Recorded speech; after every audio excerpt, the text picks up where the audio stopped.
શું તમે પણ લેબોરેટરીમાં શુગર ટેસ્ટ કરાવવા માટે જાઓ એના 2 દિવસ પહેલા ગળ્યું ખાવાનું બંધ કરી દો છો?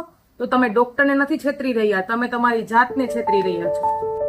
જ્યારે તમે ફાસ્ટિંગ કે પછી રેન્ડમ શુગરનો રિપોર્ટ કરાવો છો ત્યારે તમારી 2 દિવસની પરેજીને કારણે બની શકે કે તમારું શુગર રિપોર્ટ નોર્મલ આવે, પરંતુ ડોક્ટર જ્યારે તમને HbA1c નો રિપોર્ટ એટલે કે 3 મહિનાના એવરેજ શુગરનો રિપોર્ટ રેકમેન્ડ કરશે ત્યારે તમારી આ સ્ટ્રેટેજી ત્યાં બિલકુલ કામ નહીં આવે, કારણ કે HbA1c ના રિપોર્ટની અંદર તમારા રક્તકણોની અંદર 90 દિવસ સુધી જે બ્લડ શુગર જે સર્ક્યુલેટ થયું છે તેની ચોક્કસ ઇન્ફોર્મેશન મળશે, એટલે કે સરેરાશ માહિતી મળશે. એને કારણે તમારું ઓરિજિનલ શુગર લેવલ તેમાં પકડાઈ જશે.